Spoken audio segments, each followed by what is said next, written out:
Oui, merci Monsieur le Président. Il est certainement utile de rappeler que c'est la crise et que la rigueur est nécessaire.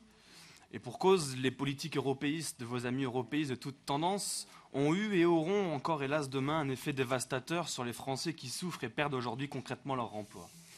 Alors pour rattraper toutes vos erreurs et aider vos victimes qui souffrent, oui au logement social, oui au financement de ces 1424 logements et oui à la construction de ces 3 logements sociaux en foyer. Mais là où nous ne pouvons pas vous suivre, encore une fois, c'est que nous préférerions, en ces temps de crise, où les Français perdent leur emploi, eh bien, que les logements aidés soient réservés prioritairement à ces 10 Français.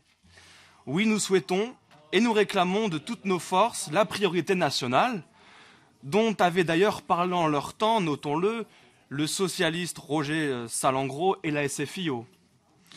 À l'inverse de cette logique de bon sens que nous défendons pour le logement social, comme pour l'AME, que vous, les socialistes, avez reconduite à l'Assemblée nationale pour l'immigration, gratuitement, sans participation de la part des immigrés, alors près de 40% de nos Français disent avoir déjà renoncé à des soins faute de moyens, vous êtes, semble-t-il, pour la préférence étrangère en temps de crise.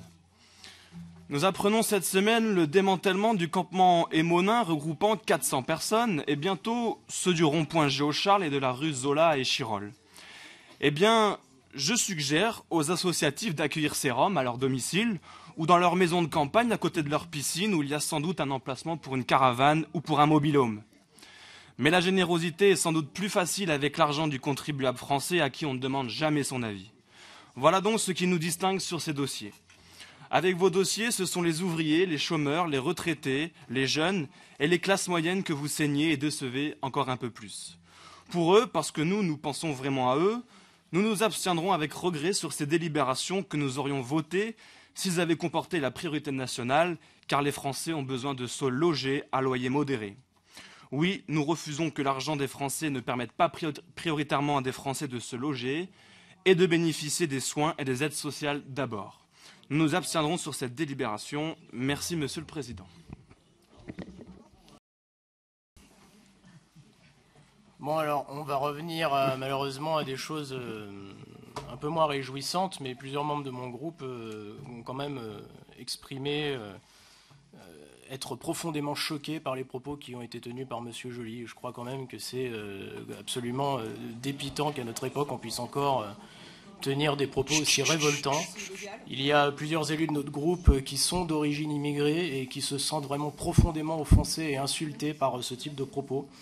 Peut-être aussi rappeler que l'accusation nauséabonde selon laquelle nous ferions de la préférence à l'égard des étrangers, entre guillemets, est elle aussi parfaitement inacceptable, que finalement dans cette histoire on confond tout et n'importe quoi, les demandeurs d'asile, ceux qui sont là en situation régulière ou non, etc. Finalement, tout ça se résume à un racisme élémentaire absolument inacceptable qu'on ne devrait pas pouvoir entendre dans une assemblée républicaine comme la nôtre. Et je pense que je porterai la parole de tout mon groupe et de tous les élus qui le voudront bien pour dire que nous ne souhaitons plus entendre des propos aussi révoltants dans le cadre de cette assemblée. Merci. Oui, merci Monsieur le Président. Simplement quelques mots pour réagir à ce qu'a dit Monsieur Confesson et Madame Garnier. Simplement vous rappeler encore une fois que la préférence nationale avait été dans les projets de la SFIO. La SFIO qui ne me semble pas être des amis du Front National, en tout cas.